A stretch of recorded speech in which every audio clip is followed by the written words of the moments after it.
According to an anonymous source, known only as JS, who claimed to be an insider, and who around the year 2000 leaked out a document over the internet, stating that a small civilian plane was involved in a fatal air collision with an UFO over the skies of Mexico in 1974.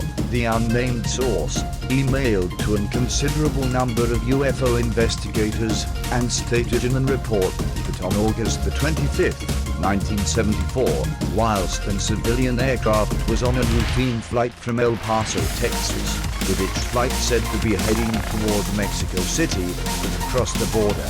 In the United States, U.S. air defense radar was simultaneously tracking an unknown return that turned out to be a UFO, heading straight over the Gulf of Mexico towards the town of Corpus Christi in Texas.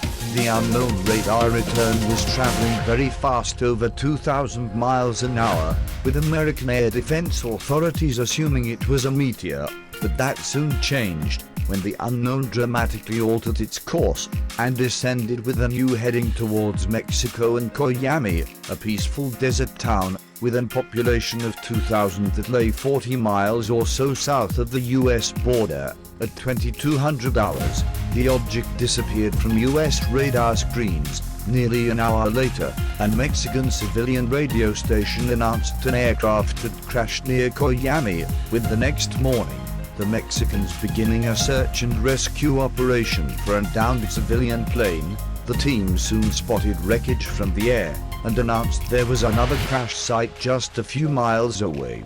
But moments later, they issued a radio silence on the search. Authorities in the United States offered assistance to the Mexicans to help in the cleanup and recovery operation. However, the offer, it was said, was declined. Despite the refusal, Fort Bliss, the U.S. Army base on the American side of the border, near El Paso, was said to be urgently marshalling a team drawn from its elite border guards and continued to monitor the situation using surveillance. At this point, the Mexican recovery team had already loaded both crash remnants onto flatbed trucks and had began heading south, again, using overhead surveillance, including satellites. U.S. authorities then ordered a lower altitude flyby and noted the convoy had stopped. The flyby reported all jeeps and trucks had stopped dead in their tracks and 2 bodies appeared to be lying on the ground. At this point, not all the story's sources agree. As it is said, it was decided that the standby recovery team, with elite border guards and helicopters in place, would move in to take charge and possession of the UFO, despite the Mexicans' refusal of American assistance.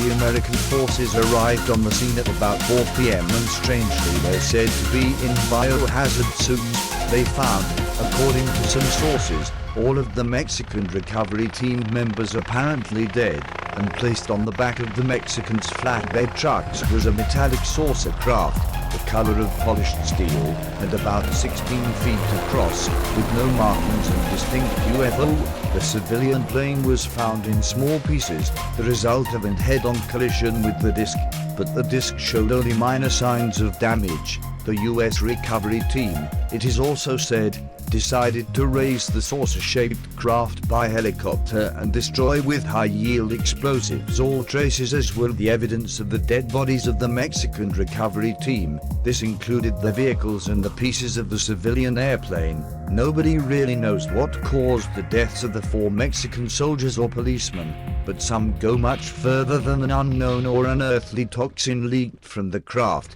as the cause of the soldiers' deaths. This, as we are led to believe, but with some Argentinian investigative sources claiming the U.S. team eliminated with deadly force the guard and subsequently stole the craft, hurriedly carrying the disc back across the border into the United States to leave only rumors and suspicions of an unclaimed UFO crash in the Mexican desert near Coyame.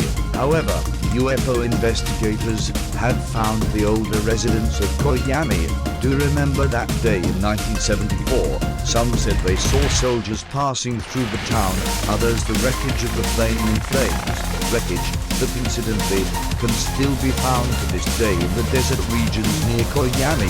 However, despite this fact and what residents had to say, both governments deny the incident ever took place, and Coyame newspaper records from that month have mysteriously disappeared, all but one of course, and story from the El Heraldo de Chihuahua newspaper, dated October the 27th, 1974. In it is mentioned a group of Mexican soldiers who apparently, it is said, died during a military transport.